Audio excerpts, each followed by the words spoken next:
السلام علیکم ورحمۃ اللہ وبرکاتہ۔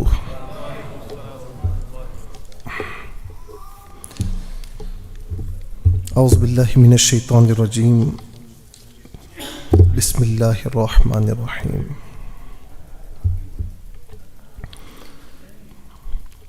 الحمد للہ المتوحد بجلالہ المتفرد، وصلاته دواما على خیر الانام محمد صلی اللہ تعالی علیہ وسلم، والآل والاصحاب هم مأوى عند الشدائد، فإلى العظیم توسلا بکتابہ وبأحمد صلی اللہ تعالی علیہ وسلم۔ اما بعد فاعوذ باللہ من الشیطان الرجیم، بسم اللہ الرحمن الرحیم۔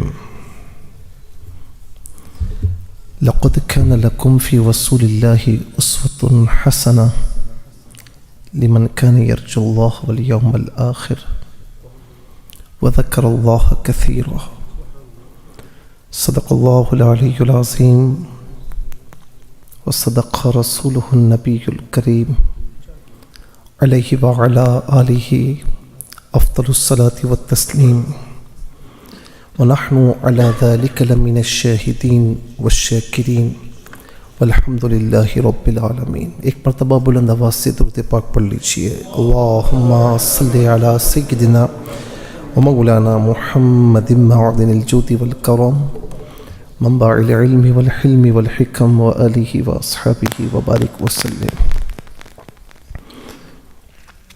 لائق صد احترام یہاں تشریف فرما علماء اکرام، جن میں میرے بھائی حضرت علامہ مولانا الحافظ مدثر صاحب زیدہ مجدہ، حافظ کریم سلطان صاحب زیدہ مجدہ، اور دیگر یہاں علماء مشائخ ہیں، اور ابھی مفتی اعظم پاکستان مفتی منیب الرحمن صاحب اطال اللہ عمرہ، ان کی اسپیچ، ان کا بیان بھی ہونا ہے۔ مجھ سے پہلے بڑے خوبصورت انداز میں علامہ صاحب فرما رہے تھے، اور اناؤنسمنٹ جو کی کہ عظمت مصطفیٰ صلی اللہ تعالی علیہ وسلم، ہم عجیب و غریب معاملات میں گھرے ہوئے ہیں، اور ہم آپس کی ناچاکیوں کا شکار ہیں، ایک دوسرے پر انگلی اٹھانے سے نہیں چوکتے، اور زمانہ کہاں جا رہا ہے، دور کس طرف گامزن ہے، اور اسلام پر اور خاص طور پر نبی علیہ الصلاۃ والسلام کو، آپ کی ذات پاک کو کس طریقے سے دبے دبے انداز میں نشانہ بنایا جا رہا ہے۔ پچھلے دنوں میں ویڈیو دیکھ رہا تھا تو کہا کہ جی یہ کوئی جو غار حرا میں وہی کا تصور ہے، یہ کچھ بھی نہیں ہے، معاذ اللہ۔ اور موصوف جذبات میں کہہ گئے کہ بس یہ وحی ہوئی تھی سورہ نجم، اور اس میں احوال ذکر ہیں، یہ غار حرا میں جانا، اور وہاں پر جی یہ پہلی وحی نازل ہونا، یعنی بڑی جرت کے ساتھ وہ شخص کہہ رہا ہے کہ ایسا کچھ بھی نہیں ہے، حالانکہ اسے علم ہونا چاہیے کہ ترتیب نزولی کے اعتبار سے نا، سورہ نجم کی اگر اس کو دیکھا جائے ترتیب نزولی، یعنی نزول ہونے کی ترتیب میں، اس اعتبار سے اس کا نمبر ہے 23واں، اور ترتیب مصحف کے اعتبار سے اس کا نمبر ہے 53۔ عجیب لا علم آدمی ہے، اور ہمارا نوجوان طبقہ اسے سن بھی رہا ہے، نوجوان چھوڑیے، ہمارے بزرگ سن رہے ہیں، اور اس لا علم کی باتیں، یعنی جو وہ کہہ رہا ہے ہمیں آ کر لوگ کہتے ہیں کہ مفتی صاحب یہ انہوں نے یہ کہا، اور ان کے علم کا حال یہ ہے. کبھی کہتے ہیں جی تراویح کوئی سنت نہیں ہے، تراویح کا کوئی وجود نہیں ہے، اور انہی کا کہنا ہے کہ حضور نبی کریم صلی اللہ تعالی علیہ وسلم کی ہر بات سنت نہیں ہے. اور باتوں میں اٹریکشن پیدا کرنے کے لیے کیا کہا جاتا ہے؟ جب کہا جائے، پوچھا جائے کیوں، تو موصوف کہتے ہیں اس لیے کہ بھائی تم بات کر رہے ہو نا، تم کبھی کس مزاج میں ہو، کبھی تمہارا مزاج کیسا ہے، کبھی تمہارا مزاج اچھا ہے تو تمہاری بات کرنے کا انداز مختلف ہوگا، کبھی تم غصے میں ہو تو تمہاری بات کرنے کا انداز ڈیفرنٹ ہوگا، اور کبھی تم اپنوں میں بیٹھے ہو تو تم اور بات کرو گے، اور دوسرے لوگوں کے سامنے بیٹھے ہوئے ہو تو اور بات کرو گے. تو ہمارا آج کا نوجوان کہتا ہے کہ یار یہ بات صحیح ہے. جیسے مثال کے طور پر کوئی ہمارے پاکستان میں کوئی سیاسی آدمی، کوئی پولیٹیشین ہو، اور کہیں پر روم میں بیٹھا ہوا ہے کسی اپنے دوستوں کے ساتھ، فرینڈز کے ساتھ، اور بالکل ایک نارملی انداز میں باتیں کرتے کرتے اس نے کچھ کہہ دیا تو میڈیا پر آ جاتا ہے. تو بعد میں وہ کہتا ہے کہ وہ میرا پالیسی اسٹیٹمنٹ نہیں تھا، میرا پالیسی اسٹیٹمنٹ نہیں تھا، وہ تو بس ہلکی پھلکی مذاق میں میں نے کہہ دیا. ٹھیک ہے، اس طرح بات کر کے نبی علیہ الصلاۃ والسلام کے بارے میں وہ کہتا ہے کہ جی ان کی ہر بات سنت نہیں ہے. کیوں؟ کبھی وہ غضب میں ہیں، کبھی اچھے مزاج میں ہیں. تو میں یہ کہتا ہوں کہ آپ قرآن و حدیث سے مکمل لا علم ہیں. یہ بات سیدنا ابو ہریرہ کو معلوم کیوں نہیں تھی؟ صحابہ کے علم میں کیوں نہیں تھی؟ اور ہوا تھا نا، سیدنا ابو ہریرہ رضی اللہ تعالیٰ عنہ ہر بات لکھتے ہیں میرے مصطفیٰ کی صلی اللہ علیہ وسلم. تو کچھ آپ کے احباب نے کہا کہ ابو ہریرہ تم ہر بات لکھتے ہو، کبھی آقا علیہ السلام کس مزاج میں ہیں، کبھی کس مزاج میں ہیں. سیدنا ابو ہریرہ نے لکھنا چھوڑ دیا. کچھ دن گزرے تو میرے مصطفیٰ علیہ السلام نے فرمایا، اب بات ہم تک پہنچنی تھی نا، تعلیم ہم تک پہنچنی تھی کہ اپنے آپ کو نبی علیہ السلام سے مت ملانا. لکھنے میں شعر اور شیر ایک جیسے ہیں، لیکن شعر کھاتا ہے، شیر میٹھی چیز کھائی جاتی ہے، زمین آسمان کا فرق ہے. تو آقا علیہ السلام نے فرمایا کہ ابو ہریرہ تم نے لکھنا کیوں چھوڑ دیا؟ عرض کی یا رسول اللہ یہ بات ہے. تو میرے آقا علیہ السلام نے فرمایا کہ ابو ہریرہ جو میری زبان اقدس سے نکلے اسے لکھ لیا کرو، کیونکہ یہ عام بشر کی زبان نہیں، یہ زبان مصطفیٰ ہے. وہ زبان جس کی ہر بات وحی خدا، چشمہ علم و حکمت پہ لاکھوں سلام. یہ زبان وہ زبان ہے کہ وما ينطق عن الهوى ان هو الا وحی یوحى. میرا نبی اپنی خواہشات سے کچھ نہیں فرماتا، جو رب کی رضا ہوتی ہے، جس میں رب کی مرضی ہوتی ہے، وہی فرماتا ہے. تو یہ لا علم لوگ جس کا جس طرح دل چاہتا ہے، جی چاہتا ہے، وہ آ کر میڈیا پر بات کر جاتا ہے. اب میں آپ کو بتاؤں، میں نے لقد كان لكم في رسول الله اسوة حسنہ یہ آیت کریمہ پڑھی کہ تحقیق تمہارے لیے اللہ کے رسول کی زندگی میں بہترین نمونہ ہے، بہترین نمونہ ہے. اچھا اب آپ دیکھیں ذرا کہ یہ جو اسوہ ہے کسے کہتے ہیں؟ انسان کسی کی اتباع اور پیروی میں جس طریقے پر ہوتا ہے اسے اسوہ کہتے ہیں. اور میرے نبی کی جو اسوہ ہے نا، میرے نبی کی اسوہ یہ اس کے لیے نہیں ہے کہ جو عارضی چند لمحات کے لیے کامیاب ہونا چاہتا ہے. میرے نبی کی اسوہ ان کے لیے ہے جو دائمی کامیاب ہونا چاہتے ہیں. میرے نبی علیہ السلام کی اسوہ ان کے لیے ہے جو دنیا میں بھی کامیاب ہونا چاہتے ہیں اور آخرت میں بھی کامیاب ہونا چاہتے ہیں. لمن کان یرجو اللہ والیوم الآخر، اس کے لیے ہے کہ جو اللہ اور یوم آخرت کی امید رکھے. اور میں آپ کی خدمت میں یہ بات عرض کروں کہ دین اسلام کی جو بنیادی تعلیمات ہیں نا، وہ دو چیزوں سے عبارت ہے. میری بات سمجھ میں آ رہی ہے آپ کو؟ میری تمنا ہرگز نہیں ہوتی کہ آپ جوش و خروش کا مظاہرہ کریں، نعرہ لگانا، سبحان اللہ کہنا، یہ آپ کا حق ہے. ہاں، اتنی ضرور میری تمنا ہوتی ہے کہ میری باتوں کو غور سے سنیں، ظاہری کانوں کے ساتھ ساتھ دل کے کانوں سے بھی سنیں. یہ تمنا ہے میری.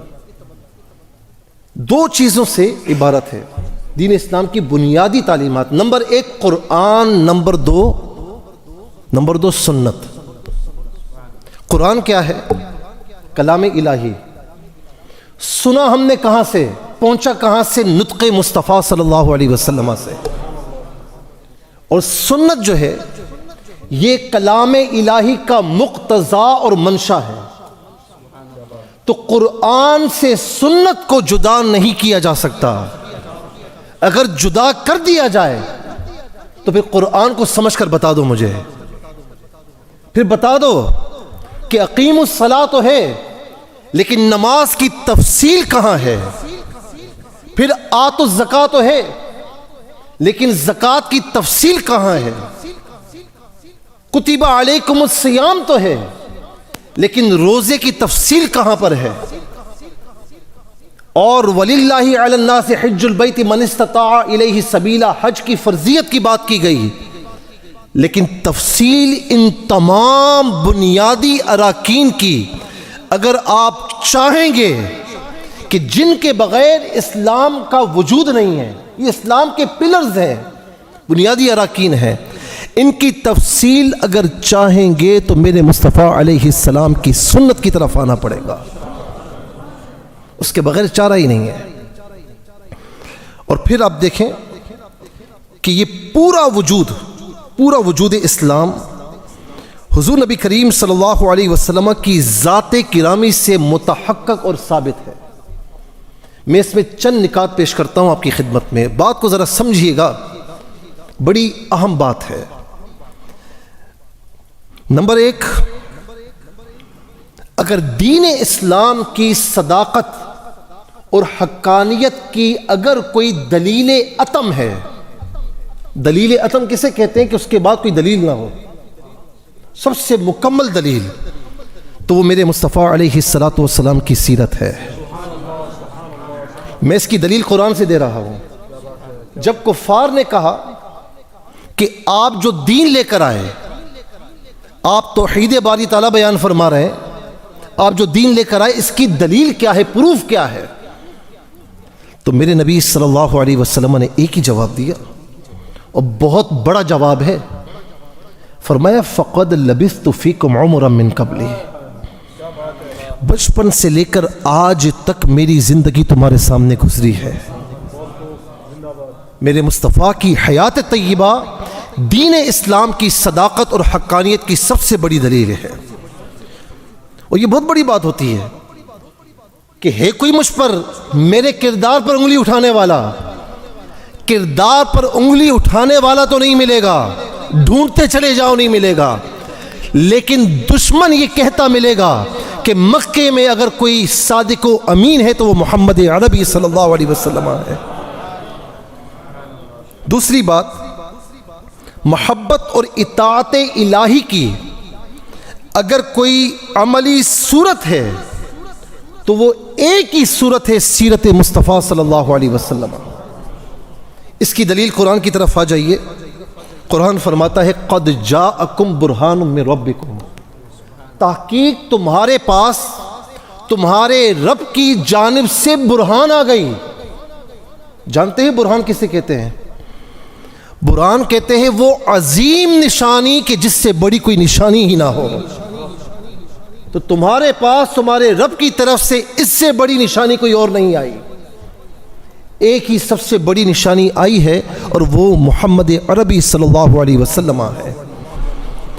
اور قرآن دوسرے مقام پر فرماتا ہے کہ من یطع الرسول فقد اطاع اللہ، اطاعت الہی کی عملی صورت کسی نبی کے لیے نہیں فرمایا کہ جس نے ان کی اطاعت کی اس نے میری اطاعت کی، لیکن قرآن میں اپنے پیارے محبوب کے لیے فرمایا کہ من یطع الرسول فقد اطاع اللہ، کہ جس نے رسول کی اطاعت کی اس نے فقط رسول کی اطاعت نہیں کی بلکہ اس نے اللہ رب العالمین کی اطاعت کی۔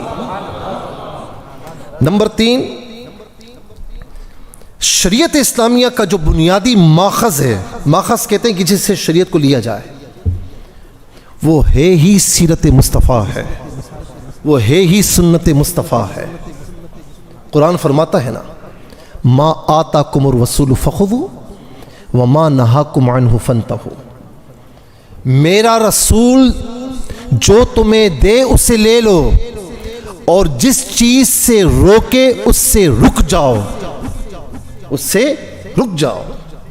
اور یہاں پر آپ دیکھیں کہ جو اللہ رب العالمین نے یہ فرمایا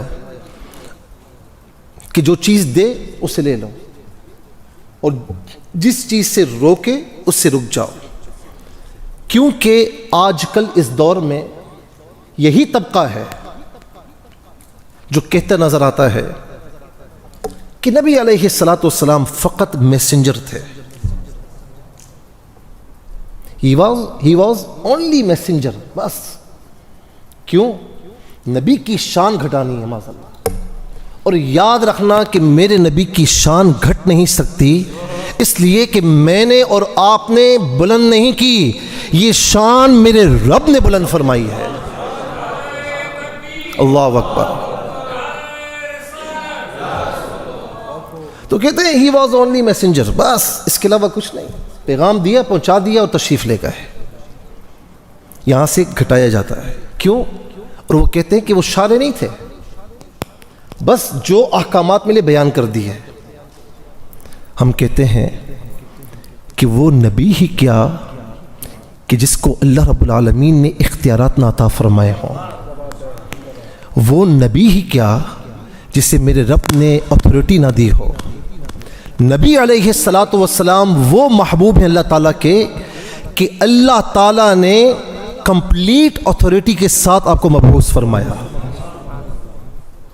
یہ انا اعطیناک الکوثر ہے نا، اعطینا، یہاں قبلہ علامہ صاحب تشریف فرمائے جانتے ہیں، یہاں پر آتینا نہیں فرمایا، آتینا نہیں فرمایا، آتینا۔ کیا فرق ہے پتہ ہے؟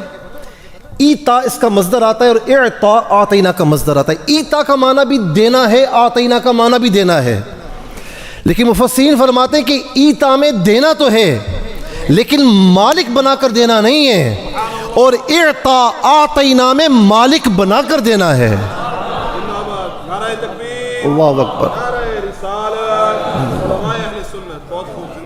انا اعطیناک الکوثر، ساری کثرت پاتے یہ ہیں، کثر دنا تک کس کی رسائی، جاتے یہ ہیں آتے یہ ہیں، رب ہیں معطی یہ ہیں قاسم، رزق اس کا ہے یہ ہے توحید، رزق اس کا ہے کھلاتے یہ ہیں، رافع نافع دافع شافع، کیا کیا رحمت لاتے یہ ہیں، ان کی رحمت کا صدقہ ہے جیتے ہم ہیں جلاتے یہ ہیں۔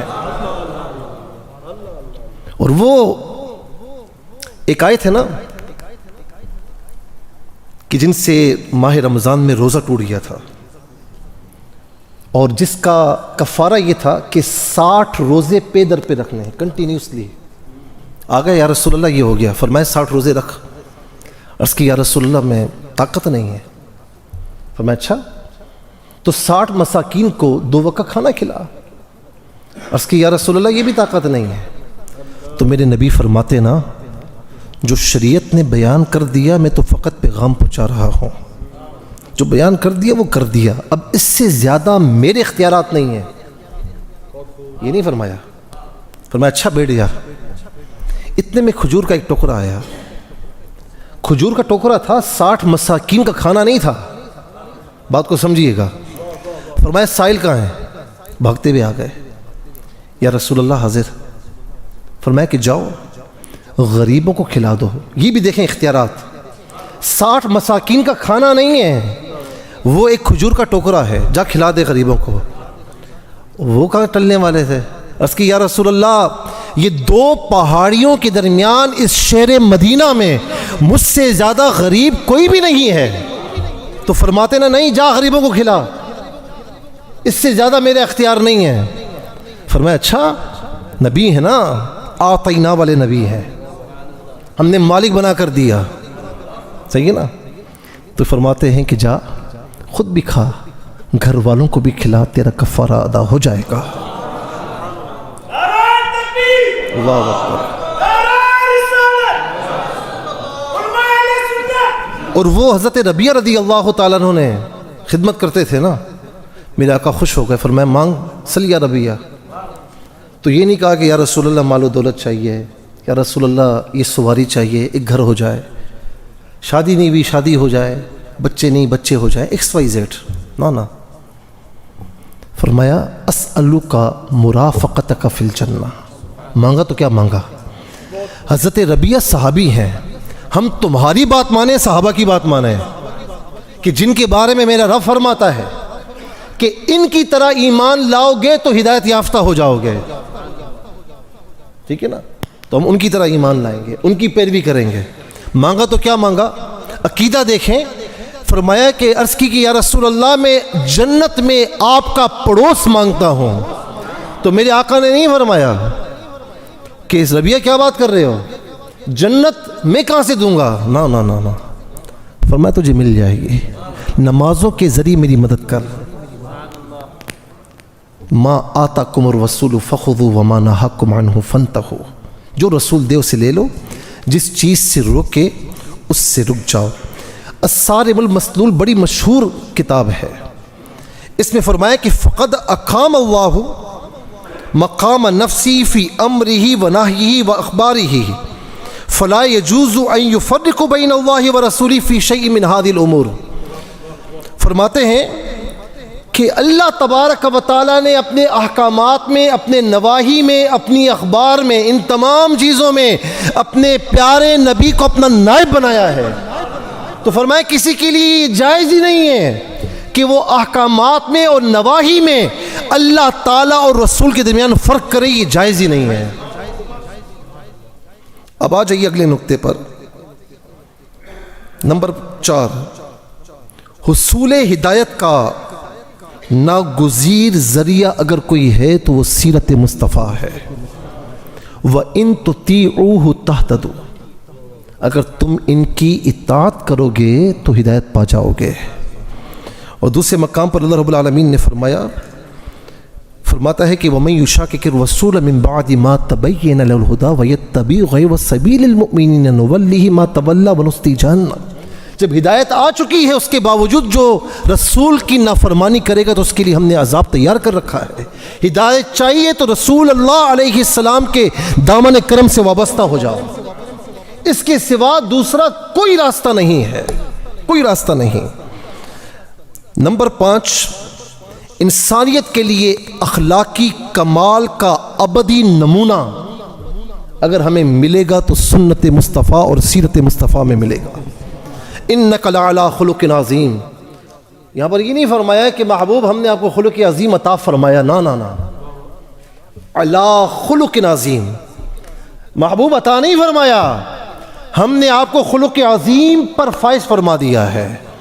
علی میں تسلط آتا ہے، عالم الغیب فلا یظہر علی غیبہ احد الا من ارتضی، وہاں پر بھی علی ہے کہ غیب پر کسی کو تسلط عطا نہیں فرماتا مگر اپنے پسندیدہ رسول کو عطا فرماتا ہے۔ تو خلق عظیم میں کہوں گا کہ خلق تھا کیا، لوگ جانتے بھی نہیں تھے، لیکن اسی خلق کی نسبت میرے نبی علیہ السلام سے ہوئی تو وہ بھی عظیم ہو گیا۔ اور ایسا اخلاق، اللہ اکبر۔ ثمامہ بن آسال، اس کے علاوہ فتح مکہ آپ نے پڑھا ہوگا، طائف کا میدان، وجود لہو لوہان، کبھی ذاتی بدلہ نہیں لیا۔ فلا یجزی بالسیئۃ السیئۃ ولکن یعفو ویصفح، دین کا معاملہ اور بات ہے، ذاتیات پر کبھی بدلہ نہیں لیا، ہمیشہ عفو درگزر فرمایا۔ ثمامہ بن آسال یہ سردار تھا قبیلے کا، بڑا غرور تکبر والا، پکڑا گیا اور کئی مرتبہ نبی علیہ السلام کو اس نے مارنے کی، قتل کرنے کی پلاننگ کی، معاذ اللہ پکڑا گیا، مسجد نبوی کے ستون کے ساتھ باندھ دیا گیا۔ اچھا اب کیا ہوا کہ آقا علیہ السلام تشریف لائے، ثمامہ تیرے ساتھ کیا معاملہ کیا جائے؟ اس نے بڑے درست لہجے میں جواب دیا، مسکرائے تشریف لے گئے۔ دوسرے دن آئے، یہی سوال یہی جواب، تیسرے دن تشریف لائے، یہی سوال یہی جواب۔ مسکراتے ہوئے فرمایا کہ ثمامہ کو آزاد کر دو۔ آزاد کیا، لائیے ایسا اخلاق نا، لائیے، فرشتے موجود ہیں، ایک مرحلہ ہے کہ یا رسول اللہ اگر آپ کہیں تو عذاب نازل کر دیا جائے۔ صحابہ کرام رو رہے ہیں کہ یا رسول اللہ بڑی تکلیفیں دی انہوں نے آپ کو، جانتے ہیں کتنی تکلیفیں؟ عقبہ بن ابی معیط نے آ کر اونٹ کی اوجڑی آپ پر ڈالی، آپ علیہ السلام پر، اور اس وقت سیدہ خاتون جنت چھوٹی ہی رضی اللہ تعالی عنہا وہ پانی کا ڈول کہیں سے لائیں، پانی بہا رہی ہیں، روتے ہوئے کہہ رہی ہیں کہ بابا جان ہمیں دیکھنے والا کوئی نہیں ہے۔ اس وقت بھی فرمایا کہ بیٹا میرا رب مجھے دیکھ رہا ہے۔ اللہ اکبر، اللہ اکبر۔ تو اب یہاں پر آپ دیکھیں کہ اللہم اہدی قومی لا یعلمون، فرشتے کہتے ہیں کہ یا رسول اللہ اجازت دیجیے عذاب آئے، صحابہ کرام کہتے ہیں بد دعا دیجیے، اور دعا کیا کرتے ہیں؟ اے اللہ ان کو ہدایت دے، میری قوم کو، یہ مجھے جانتے نہیں ہیں، ان کو ہدایت عطا فرما۔ ثمامہ بن آسال گیا، ایک اونٹ میں جا کر غسل کیا اور واپس آیا اور میرے مصطفیٰ کے قدموں پر بیٹھ گیا اور عرض کی، 3 تاریخی جملے کہے، کہا کہ یا رسول اللہ آج کے دن سے پہلے دین اسلام سے زیادہ نفرت مجھے کسی دین سے نہیں تھی، لیکن آج کے دن کے بعد سے سب سے زیادہ محبت ہوگی تو دین اسلام سے ہوگی۔ آج کے دن سے پہلے آپ کے شہر مدینہ سے زیادہ نفرت کسی شہر سے نہیں تھی، آج کے دن کے بعد سے اگر محبت سب سے زیادہ ہوگی تو شہر مدینہ سے ہوگی۔ یا رسول اللہ آج کے دن سے پہلے آپ سے زیادہ مجھے مبغوض کوئی نہیں تھا یا رسول اللہ، لیکن یہ غلام عرض کر رہا ہے کہ آج کے دن کے بعد سے سب سے زیادہ محبت ہوگی تو آپ علیہ السلام سے ہوگی۔ یہ راستی کی تیغ تھی جو تھی مسلمانوں کے پاس، یہ خنجر آہن نہیں، خنجر اخلاق تھا۔ ارے جو لوہے کا خنجر ہوتا ہے وہ تو ظاہری طور پر اثر کرتا ہے، لیکن جو اخلاق کا خنجر ہوتا ہے یہ دلوں میں پیوست ہو جاتا ہے، اس کا اثر کبھی نہیں جاتا، کبھی نہیں جاتا۔ اور میں یہاں پر یہ بات بھی عرض کروں گا اخلاق کے حوالے سے، ہم بعض اوقات باہر اخلاق کا بڑا نمونہ بنے ہوئے ہوتے ہیں، ہر کسی سے مسکرا کر ملتے ہیں، ہر کسی سے، جب گھر میں آتے ہیں نا تو پتہ نہیں کیا ہو جاتا ہے، بعض اوقات اونچی آواز میں باتیں کرنا اور اپنی وائف کے ساتھ بدتمیزی کرنا، بچوں کے سامنے گالم گلوچ کرنا۔ میں کئی عرصے سے یہ دیکھ رہا ہوں کہ یہاں پر آتا ہوں تو یہاں پر جتنے بھی جو میرے پاس آتے ہیں اکثر یہ شکایت کرتے ہیں کہ ہسبینڈ اینڈ وائف کا جو ریلیشن ہے، لڑائیاں ہوتی ہیں، طلاق کی شرح بہت زیادہ، ڈائیورس کی شرح بہت زیادہ بڑھ گئی ہے۔ کیسے لوگ ہیں ہم؟ نبی علیہ السلام کی سیرت نہیں پڑھتے، محبتوں کے دعوے کیجئے لیکن سیرت مصطفیٰ تو پڑھیے نا صلی اللہ علیہ وسلم۔ میرے آقا علیہ السلام نے ہمیشہ زیادہ مشقت اٹھائی، آپ پر ہم پر 5 نمازیں فرض فرمائیں، خود 6 نمازیں پڑھتے تھے۔ آپ نے کل 11 ازواج مطہرات سے نکاح فرمایا، ہم ایک کے ساتھ حسن سلوک نہیں کر پاتے، میرے آقا علیہ السلام نے 11 کے ساتھ حسن سلوک فرمایا کہ ہر زوجہ یہ سمجھتی ہے کہ مجھ سے سب سے زیادہ محبت فرماتے ہیں۔ بوقت وصال 9 ازواج مطہرات، میں نے کہیں یہ نہیں پڑھا کہ حضور نبی کریم علیہ السلام نے کسی پر ہاتھ اٹھایا ہو، میں نے کہیں یہ نہیں پڑھا کہ حضور نبی کریم صلی اللہ تعالی علیہ وسلم نے اونچی آواز میں بات کی ہو، شور شرابہ کیا ہو، میں نے نہیں پڑھا۔ یہ ضرور پڑھا کہ جب آیت تخیر نازل ہوئی، یعنی آپشن والی آیت، کہ ازواج مطہرات کو آپشن دیا گیا کہ اگر آپ چاہتے ہیں کہ دنیاوی عیش و آرام ملے تو نبی علیہ السلام کی زوجیت کو چھوڑ دیجیے.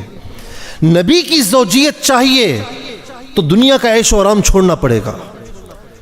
سب سے پہلے ام المؤمنین سیدہ عائشہ رضی اللہ تعالیٰ عنہ کو بلایا اور فرمایا کہ عائشہ ابھی جواب نہ دینا، اپنے والد گرامی سے پوچھ کر جواب دینا، مشورہ کر لینا. سیدہ عائشہ فرماتی ہیں بات کیا ہے؟ آپ نے یہ آیت کریمہ پڑھی ان کنتن تردن الحیات الدنیا وزینتہا فتعالین امتعکن واسرحکن سراحا جمیلا. سیدہ عائشہ رضی اللہ تعالیٰ عنہ بیوی ہونے کے اعتبار سے، وائف ہونے کے اعتبار سے عرض کی یا رسول اللہ افیکا استشیر ابویہ، میں آپ کے معاملے میں اپنے باپ سے مشورہ کروں؟ سن لیجئے، دنیاوی عیش و آرام کو ٹھوکر مارتی ہوں. یا رسول اللہ پوری زندگی میں جو چیز مجھے سب سے زیادہ عزیز ہے وہ آپ کی زوجیت میں ہونا عزیز ہے. خدا کے واسطے اگر آپ کو اللہ تعالیٰ نے شوہر بنایا ہے نا تو پھر سیرت مصطفیٰ پڑھی ہے. حضور نبی کریم علیہ السلام نے کتنی خوبصورت زندگی بسر فرمائی. سیرت مصطفیٰ پڑھیں گے، آقا علیہ السلام کی اسوہ پر عمل کریں گے تو انشاءاللہ یہ لڑائی جھگڑے نہیں ہوں گے بھی، ہوتا تو ہے نا، اختلافات ہوتے ہیں. یہ ہو نہیں سکتا کہ گھر میں ہسبینڈ اینڈ وائف ہوں اور اختلافات نہ ہوں، ٹھیک ہے نا، ہوتا ہے نہ. بیوی اتنی آسانی سے مانتی ہے. اچھا مسئلہ یہ ہے نا کہ شوہر اگر اللہ کا ولی بھی ہے، گھر پہ آ کر وہ اللہ کا ولی نہیں ہوتا، بیوی نہیں مانتی. وہ ایک مشہور ہے نا کہ کا مت لگائیے گا مسجد ہے، میں سمجھانے کے لیے عرض کر رہا ہوں. وہ اللہ کے ولی تھے تو بیوی ان کی نہیں مانتی تھی. ایک مرتبہ کسی کو ہوا میں اڑتے ہوئے دیکھا، بولا آج اللہ کا ولی دیکھ کر آئی ہوں میں. بولا کیا کر رہا تھا؟ بولا ہوا میں اڑ رہا تھا. تو وہی تھے تو کہا کہ ارے نیک بخت وہ میں تھا، اچھا تو تھا، اسی لیے میں دیکھ رہی تھی ٹیڑھا ٹیڑھا اڑ رہے تھے، سیدھا نہیں اڑ رہے تھے، میں تو اڑنا بھی نہیں آتا. تو اسی لیے اختلافات ہوتے ہیں اور یہ زندگی کی خوبصورتی بھی ہے. اختلافات کو لڑائی جھگڑوں کا ذریعہ نہ بنائیں، سبب نہ بنائیں. اور خدا کے واسطے کوئی اختلاف ہوتا ہے ایک روم میں بیٹھ کر اس کو حل کریں. بچوں کے سامنے اونچی آواز میں لڑائی جھگڑے کرنا خدا کے واسطے نہ کریں، ورنہ بچے بڑے ہو کر پھر وہی کریں گے جو زندگی میں آپ نے کیا ہے. وقت نہیں ہے ورنہ میں اس میں اور عرض کرتا. آگے چلیے. اگر حقیقت کی علم و آگہی دیکھی جائے، حقیقت کی علم و آگہی یعنی اس کی واحد صورت اگر دیکھی جائے، واحد سبیل، تو وہ سیرت مصطفیٰ ہے. اور کیسا علم؟ وَعَلَّمَكَ مَا لَمْ تَكُنْ تَعْلَمْ وَكَانَ فَضْلُ اللَّهِ عَلَيْكَ عَظِيمًا. ساری دنیا والوں کو جو علوم عطا فرمائے میرا رب فرماتا ہے کہ وَمَا أُوتِيتُ مِنَ الْعِلْمِ إِلَّا قَلِيلًا. اور یہاں فرماتا ہے وَعَلَّمَكَ مَا لَمْ تَكُنْ تَعْلَمْ وَكَانَ فَضْلُ اللَّهِ عَلَيْكَ عَظِيمًا. جس کے علم کی وجہ سے اللہ رب العالمین عظیم فرمائے تو اس کے علم کی رفعتوں کی انتہا چھوڑیے ہم ابتدا کو بھی نہیں سمجھ سکتے. اور سب سے بڑا غیب اللہ رب العالمین ہے. تو اور کوئی غیب کیا تم سے نہاں ہو بلا، جب خدا ہی نہ چھپا تم پہ کروڑوں درود. اور آگے چلیے. میں آخری بات اس میں عرض کر رہا ہوں کہ دیکھا جائے تو ایمان اور اسلام کا محور و مرکز اگر کوئی ہے تو وہ سیرت مصطفیٰ ہے صلی اللہ تعالی علیہ وسلم. یا ایھا الذین آمنوا لا تقدموا بین یدی اللہ ورسولہ. ایمان والو، اللہ اور اس کے رسول سے آگے نہ بڑھنا. اللہ سے آگے کیسے بڑھیں گے؟ قبلہ مفتی صاحب یہاں تشریف فرما ہے، کیسے بڑھیں گے؟ رسول سے آگے بڑھنا اللہ تعالیٰ سے آگے بڑھنا ہے. ٹھیک ہے. اچھا یہاں پر اس کی اگر بیک گراؤنڈ میں دیکھیں، شان نزول میں دیکھیں تو کسی نے ماہ رمضان کا روزہ ایک دن پہلے سمجھ کر رکھ لیا، یا یہ بھی ملتا ہے کہ کسی نے قربانی عید الاضحیٰ کی فجر کے بعد ہی کر لی، حالانکہ شہروں میں ظاہر ہے کہ فجر کے بعد جائز نہیں ہے. اب سوال یہ پیدا ہوتا ہے بھائی قربانی کر لی نا، تھی تو قربانی، وہی جانور تھا اسی طریقے سے ذبح کیا. اچھا اسی طریقے سے ایک دن پہلے روزہ رکھ لیا تو کیا ہو گیا؟ تھا تو روزہ ہی نا، تھا تو روزہ ہی. تو یہاں فرمایا کہ نا نا، عبادت وہ ہوگی جو میرے مصطفیٰ کی اسوہ ہوگی، میرے مصطفیٰ کا طریقہ ہوگا. اس طریقے سے ہٹ کر عبادت کرو گے تو پھر عبادت نہیں ہے. کوئی یہ کہے کہ فجر کے 2 فرائض ہیں میں 4 پڑھوں گا، ظہر کے 4 فرائض ہیں تو میں 6 پڑھوں گا، مغرب کے 3 ہیں 3 کیوں پڑھوں 4 پڑھوں گا. نہیں، میرے نبی علیہ السلام نے جتنا پڑھا اتنا ہی فرض ہے، جتنا فرض فرمایا اتنا فرض ہے، جتنا واجب فرمایا اتنا واجب ہے، جتنی سنت فرمائی وہ سنت ہے. اس کے یعنی نبی علیہ السلام کو درمیان سے ہٹا دیا جائے تو یاد رکھنا کہ دین اسلام کی عمارت بچتی ہی نہیں ہے. تو جو بھی نبی علیہ السلام کے بارے میں اس طرح جو میں نے کہا، اگر اس طرح کی کوئی بات کرتا ہے تو سمجھ جانا کہ وہ دین کا دشمن ہے، وہ میرے مصطفیٰ علیہ السلام کا دشمن ہے. نہ ہمیں اس کی بات سننی ہے نہ اس پر دھیان دینا ہے. اور میں آخر میں یہ عرض کروں کہ کسی نبی علیہ السلام کی سیرت کا ایک گوشہ محفوظ نہیں ہے. موسیٰ علیہ السلام نے بزنس کیا کیا تھا خاص نہیں ملتا، کچھ چیزیں ملتی لیکن بزنس کیسے کیا تھا نہیں. عیسیٰ علیہ السلام کا تقوی پرہیزگاری ملتا ہے لیکن ازدواجی زندگی وہاں پر کچھ نہیں ملتا. لیکن میرے مصطفیٰ علیہ السلام کے بارے میں آپ کو یہ بھی ملے گا، یعنی دنیا کا کوئی بھی انسان، چاہے بادشاہ ہو چاہے فقیر ہو، چاہے امیر ہو چاہے غریب ہو، کوئی بھی ہو، اگر وہ میرے مصطفیٰ کی پیروی کرنا چاہتا ہے تو زندگی کے ایک گوشے میں میرے مصطفیٰ علیہ السلام کے احوال مقدسہ موجود ہے. اور جتنا آپ کی سیرت پر بکس لکھی گئیں اتنا کسی کی سیرت بیان ہی نہیں کی گئی. اور سب سے بڑی بات پتہ ہی کیا ہے؟ اللہ تبارک و تعالیٰ نے محفوظ فرمانے کا اہتمام کیا ہے، کیونکہ لقد کان لکم فی رسول اللہ اسوۃ حسنہ. اور میں آخر میں یہ کہوں گا کہ کیوں نہ ہو سیرت مصطفیٰ محفوظ کیوں نہ فرمائے رب تعالیٰ کہ آپ کے اقوال شریعت ہیں، آپ کے افعال سنت ہیں، اور آپ کی ایک ادا سیرت کہلاتی ہے. اور اس پر عمل کرنا ہم اپنے لیے مبارک اور مقدس سمجھتے ہیں.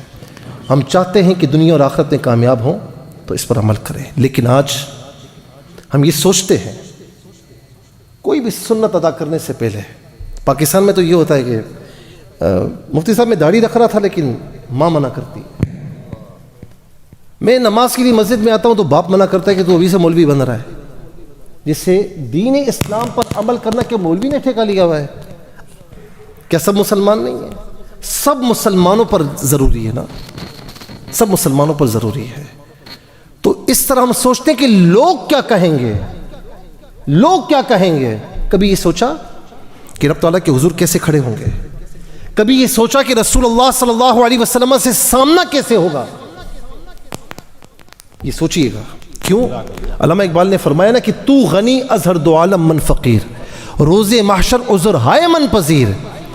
فرمایا کہ تو غنی ہے میں فقیر ہوں، بس روز محشر میرا جو ہے وہ ایک عذر، یا الہ العالمین اسے قبول فرما. کیا ہے؟ اگر تو می بینی حسابم ناگزیر از نگاہ مصطفیٰ پنہا بغیر.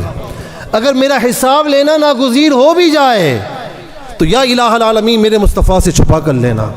ان کا سامنا کرنے کی ہمت نہیں ہے. اپنی تہذیب ہوتے ہوئے، میرے مصطفیٰ علیہ السلام کی پوری سیرت طیبہ ہوتے ہوئے، دوسروں کی ان کی تہذیب دیکھتے ہیں کہ جن کے پاس اپنا کچھ بھی نہیں ہے، جزاک اللہ، اپنا کچھ بھی نہیں ہے. جزاک اللہ.